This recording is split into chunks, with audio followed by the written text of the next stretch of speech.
Hi everybody, Stefan Molyneux from Free Domain Radio. Hope you're doing well. You'll probably be doing a lot better after you listen or watch to this truth about the Hillary Clinton FBI investigation currently swirling between various poles of the Department of Justice, the Federal Bureau of Investigation, Congress, the American public, voters, and basic principles of law, morality, and justice.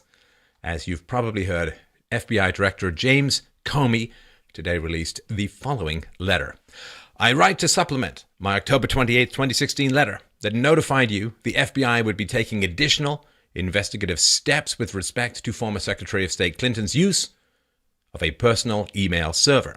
Since my letter, the FBI investigative team has been working around the clock to process and review a large volume of emails from a device obtained in connection with an unrelated criminal investigation. During that process, we reviewed all of the communications that were to or from Hillary Clinton while she was Secretary of State. Based on our review, we have not changed our conclusions that we expressed in July with respect to Secretary Clinton. I am very grateful to the professionals at the FBI for doing an extraordinary amount of high-quality work in a short period of time. All right, so let's parse this out. Let's get some facts. Let's get some background. Let's get some perspective on this. Now, first of all, the convening of FBI agents last year to investigate Hillary Clinton's use of a private email server, well, they thought it was well worth a criminal investigation. But the head of that investigation quit after 6 months because he felt that they were being blocked, that the investigation was going what is called sideways, which means it's not getting kind of serious attention and resources. So, for instance, DOJ and FBI senior management had decided that this investigation into Hillary Clinton would not work in conjunction with a federal grand jury. And this is pretty bad, almost fatal to any government criminal case. So in criminal cases, the FBI and the DOJ, they can't issue subpoenas for testimony or tangible things. Only grand juries can do that, and there was no grand jury. And without a grand jury, the FBI is going to have a pretty tough time convincing a federal judge to issue search warrants, so they were kind of stymied. Now, when the FBI interviewed Hillary Clinton for a couple of hours, she told them, well, she couldn't remember a bunch of stuff because head injuries and so on, and they were skeptical. So they said to Director Comey, listen, we really want to get her medical records to find out if she's on the up and up about this head injury and so on. And he said no. And then some FBI agents did a pretty shocking thing, which they reached out to people in the intelligence community and said, hey, can you guys get Clinton's medical records so we can show them to Comey to find out if she's like telling the truth about these head injuries? Because, you know, the NSA can access pretty much anything that's stored digitally. And as soon as he got wind of this, what did Comey do? Well, he next morning headed them off with this news conference. And he said, well, Clinton can't be indicted because, okay, she was extremely careless, but not reckless.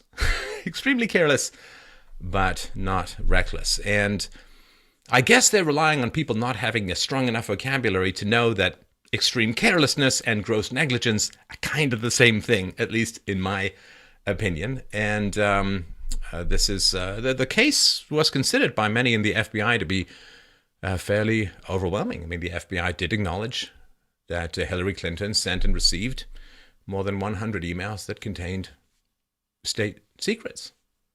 And they were all removed from their secure venues by Clinton.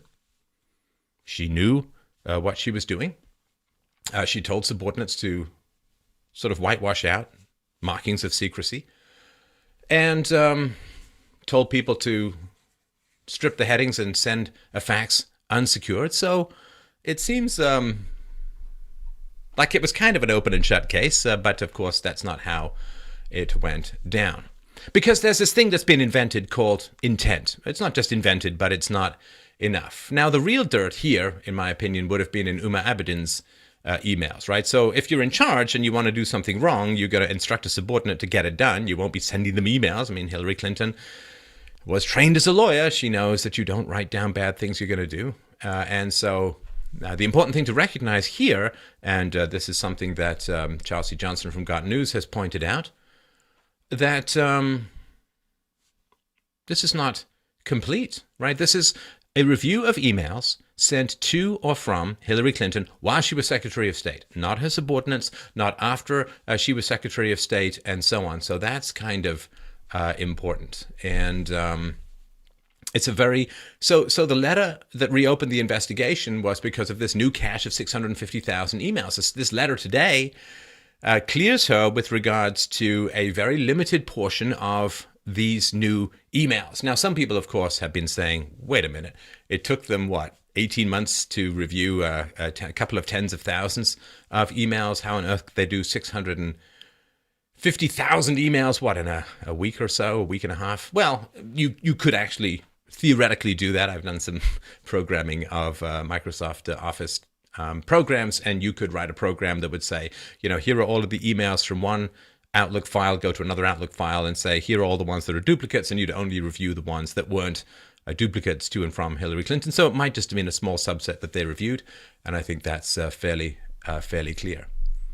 So what has been revealed in this letter, in my opinion, is that what did Comey say? He said, well, what we've not found any smoking gun in the subsection of emails that we reviewed over the last week and a half or so. So it's true. I'm sure they have not found any email which clearly displays intent with regards to bypassing security or mishandling security. So they didn't find an email where Hillary Clinton said, delete all the emails now, we're under subpoena, or set up a home server so I can bypass Freedom of Information Act requests, right? They didn't find anything like that. And that's what they were looking for. And because they didn't find anything like that, I assume in this subsection of emails that they're going to continue. And of course, nobody expected that they would find something like that if that's the standard of proof that is required. There's a guy who took a selfie in a sub and ended up going to jail. Did he have intent? It seems unlikely. And does it really matter? 83% of people polled say that Hillary Clinton is guilty of illegal or unethical acts. That's a lot. Interestingly enough, that's a lot larger than the number of people who are going to be voting for her. So what that means is that a significant portion of people who believe that Hillary Clinton is guilty of illegal or unethical actions are still going to vote for her. What is wrong with you people? Hey, maybe we'll find out come Tuesday. So, now, if James Comey's intent was to make an announcement that would best enable a media smokescreen about criminal investigations into Hillary Clinton, the Clinton Foundation, and her associates, it's hard to imagine that he could have crafted a better statement. So this is what CNN said. FBI clears Clinton again. Alternate said, case closed. FBI director once again clears Hillary Clinton in reopened email probe. The Guardian said, FBI director, new Hillary Clinton emails show no criminal wrongdoing. Slate, FBI has finished reviewing new emails and Hillary Clinton is cleared again. BBC, FBI, no criminality in Clinton emails. By the way, I can't believe that that's a strong endorsement. Couldn't find any criminality in the emails, so why don't you be president? Huffington Post, Clinton cleared, Bureau bungle. Telegraph, Hillary Clinton in the clear as FBI announces it has not changed mind on charges. Washington Post, James Comey totally botched the last 10 days of the campaign. New York Times, emails warrant no new action against Hillary Clinton, FBI director says. And, yeah.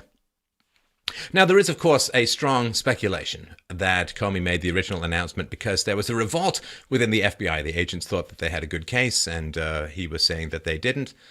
And, this kind of announcement would be the best way to sort of back out of his earlier statement with the least damage to Clinton, should he have been politically pressured. Of course, there's no proof of that, but if that might conceivably have happened. Now, the case is not closed. The case was never closed. The case was not reopened. The case was not closed and remains open at the moment. They have a lot more emails to go through. And, if Uma Abedin wrote to someone else, Hillary told me this, well, then they wouldn't find that in this round if it wasn't to or from Hillary, but they may find this in the future. And, by creating this category called intent, they've said, well, we can't unless she's done something ridiculously stupid and talked about criminal intent in a recordable format, which she wouldn't do, she's fine. And, again, I'm no lawyer, but as far as I understand it, in the law, intent does matter, but it doesn't absolve you. Like if someone kills someone when they didn't mean to, it was an accident, but they were negligent, careless, well, isn't that manslaughter rather than murder? You still go to jail. It's just less, right? Intent doesn't mean you get off the hook completely. I mean, if you're texting while you drive and you crash into someone's garden, then you're still liable for repairing it, even though you didn't mean to. It's just no intent, but it still doesn't mean you're off the hook.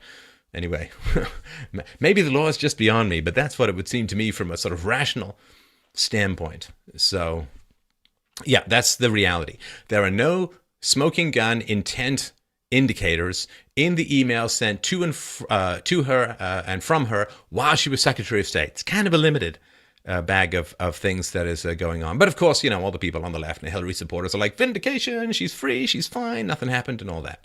So there are some challenges. What I, from my outside perspective, would view as very significant conflicts of interest with regards to this investigation. So let's have a look at some of these, shall we?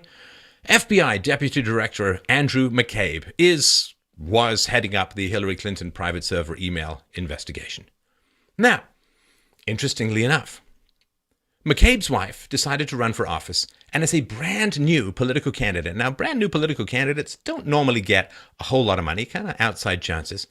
But as a brand new political candidate, Deputy Director McCabe's wife received up to $675,000 in political donations from a Democrat Political Action Committee, a PAC, which was run by Virginia Governor Terry McAuliffe. Right? Okay, so kind of on the ins there. Now, McAuliffe is a longtime close associate of Bill and Hillary Clinton and one-time chairman of the Democratic National Committee. Right? You got to get this trifecta here, right? So this guy, whose wife received a huge amount of money from a PAC run by one of Bill and Hillary Clinton's best friends and longtime close associates, is supposed to be investigating Hillary Clinton. Come on, people. I mean, you're supposed to avoid even the appearance of a conflict of interest. This is a direct conflict of interest, in my opinion. Oh, man. You know what you do? You say, I can't possibly investigate this woman. My wife received a huge amount of money from a PAC run by this guy who's really good friends of hers. That would be a big conflict of interest, so I'm going to have to recuse myself. But no, didn't happen. Why? This connection here is so troubling. Members of the Congressional Oversight Committee asked McCabe to supply documents detailing his wife's financial dealings with her campaign. Oversight Committee Chairman Jason Chaffetz said, "It seems like an obscene amount of money for a losing race. There are outstanding questions regarding a possible conflict of interest into this case." Really, people? The FBI, with countless employees, you can't find one person to head up this investigation into Hillary Clinton, whose wife didn't receive huge amounts of money from a PAC run by the guy who's best friends with Hillary Clinton? Not one person out there without this maybe kind of appearance of conflict of interest? Nothing out there? Come on. Assistant Attorney General Peter Kadzik. So, Attorney General Loretta Lynch and Assistant Attorney General Peter Kadzik are in clear control, obviously, of the Department of Justice, which also includes, of course, Clinton-specific cases and requests, like, hey, any chance we could work with a grand jury on this? Hillary Clinton campaign manager John Podesta and Assistant Attorney General Kadzik are close friends, going back decades. They met at Georgetown Law School in the 1970s, and Kadzik represented Podesta during the Monica Lewinsky scandal during Bill Clinton's term. Don't worry, everyone. That was just another Clinton scandal. Throw it on the pile that eclipses the very sun itself at noon. Now, Podesta was accused of getting Monica Lewinsky a prestigious job in an attempt to cover up her sexual relationship with Bill Clinton. Wikileaks, now we only know this as far as I understand it because of Wikileaks' release. Wikileaks released a John Podesta email titled Peter Kadzik from September 2008. Quote, "Willing to help? Fantastic lawyer. Kept me out of jail. I'm sure Christine knows him. Wants to help. Think he would be an excellent vet lead." Emails released by Wikileaks show that Kadzik and Podesta have dined together multiple times since the start of the Clinton email investigation. In May 2015, Kadzik's son even asked Podesta for a job on the Clinton campaign. So you see here, Assistant Attorney General, good friends, going back decades with Hillary Clinton's campaign manager, and his son, Kadzik's son, even asking Podesta a job on the Clinton campaign. Is there any potential conflict of interest here? Any possible crossover of objectivity and self-interest and collusion and friendship with regards to objectively investigating this case? Well, I'll leave you to unriddle that one, Batman.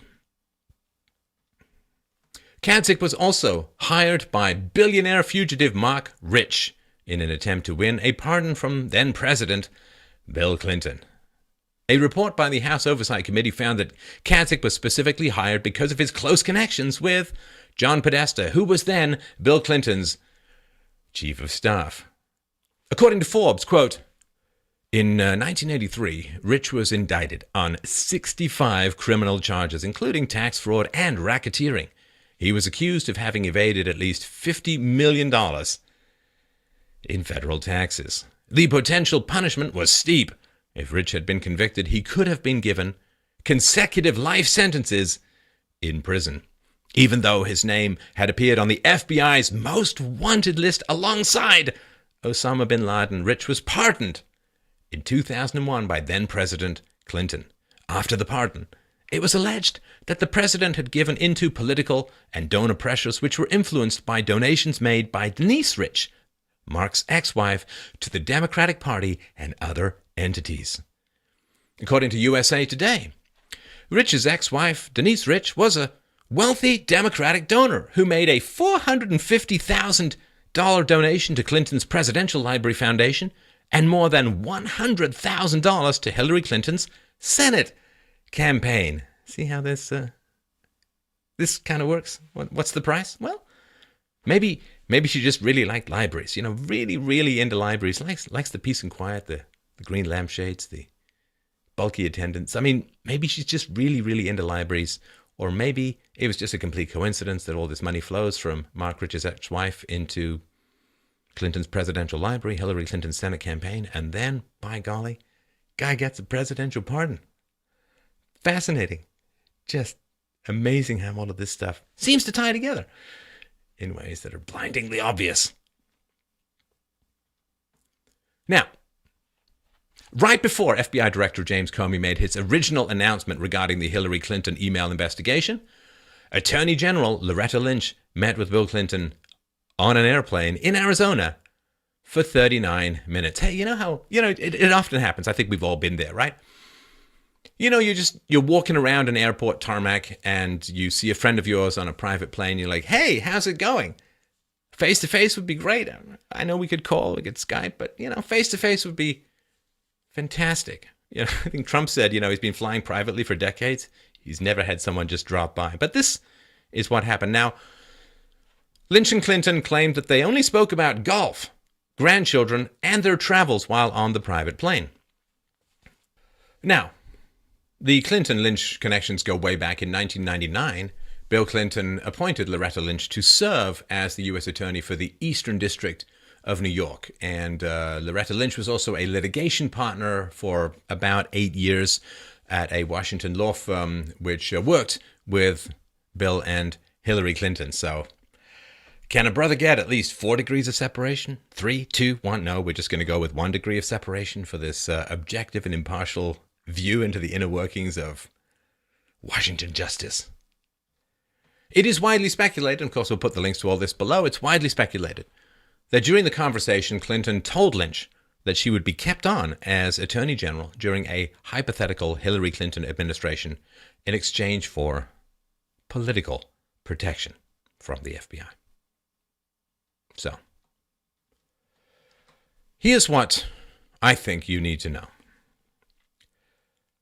First of all, FBI sources have reported with 99% accuracy, they believe 99% accuracy, that Hillary Clinton's server was hacked by at least 5 foreign intelligence agencies and that information had been taken from it.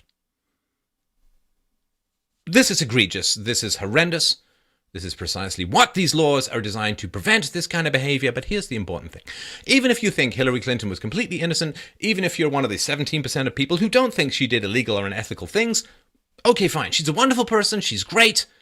But she's compromised if this 99% guess from FBI sources is true. Because 5 foreign intelligence agencies, at least 5, have material with which they could potentially blackmail her with, or threaten her with, or in some way control her behavior. So she's compromised. And we have one of the top Democrats in the emails released by Wikileaks complaining, oh, well, Chelsea Clinton used Clinton Foundation money to pay for her $3 million wedding. That's not what a charity is for. I mean, I assume whoever married her was because of charity, but perhaps a topic for another time. But this is the level of morality within these inner circles, within these Democrat circles. You know, we'll put a link to this below. It's pretty jaw-dropping.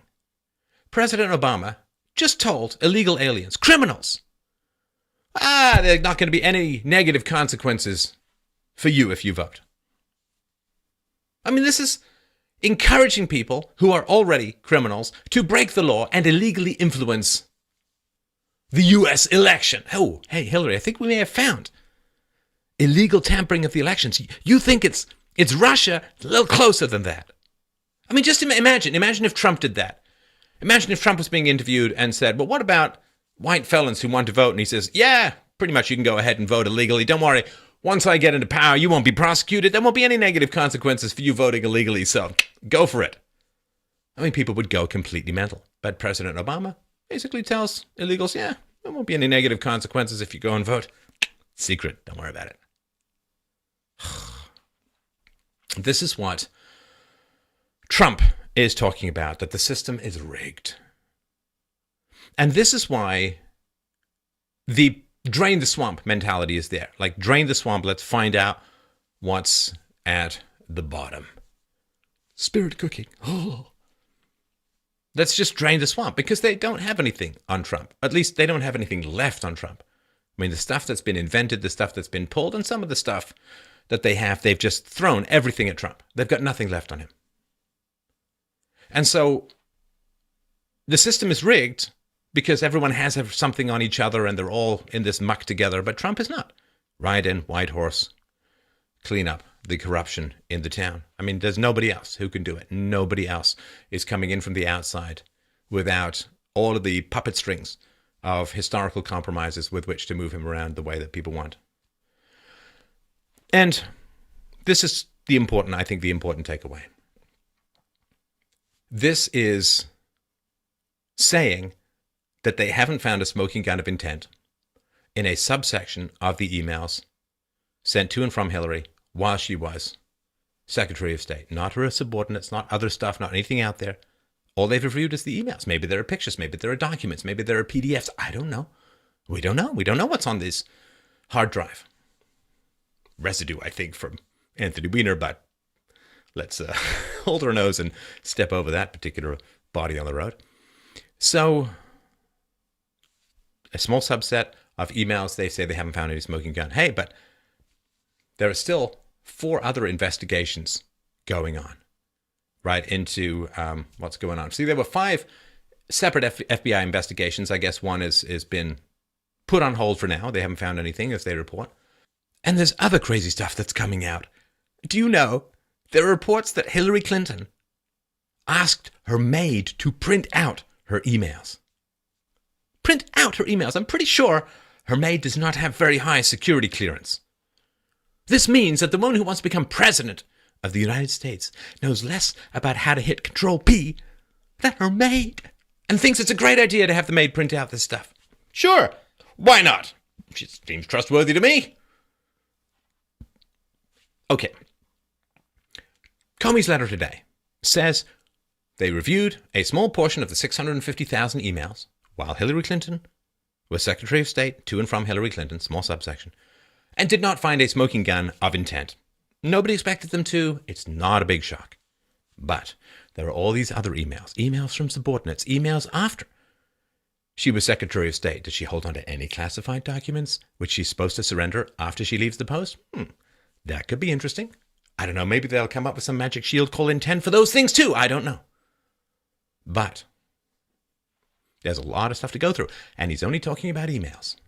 What if there are PDFs, documents, spreadsheets, text files, you name it, what's out there? It's not quite as easy to do a search function on those and compare.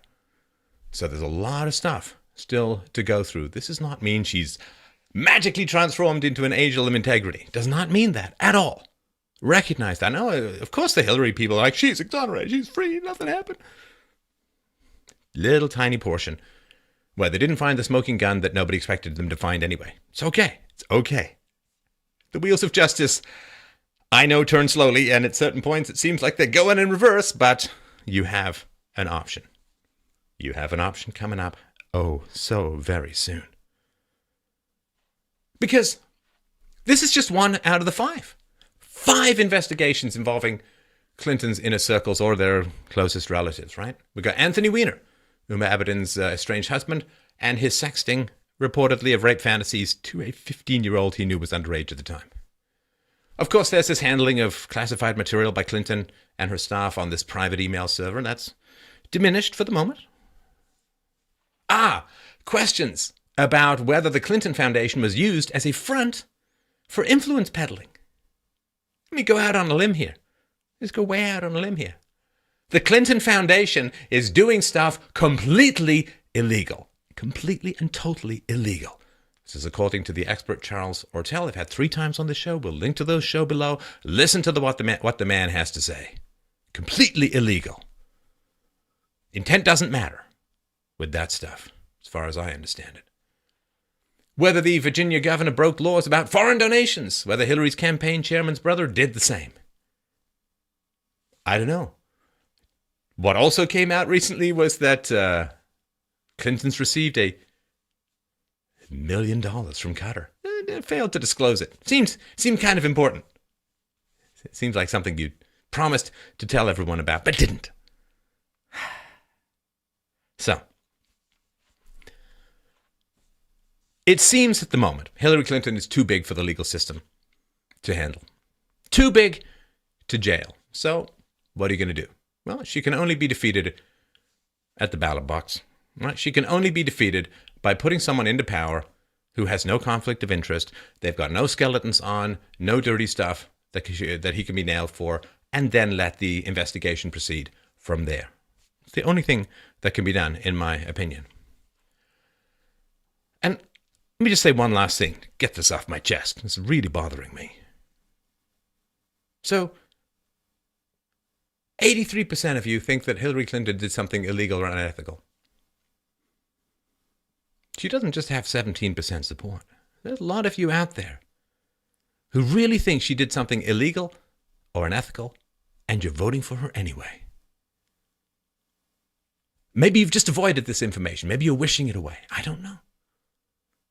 But if you vote for her and things go to hell, as they will, trust me, I was around in the last one, last Clinton presidency.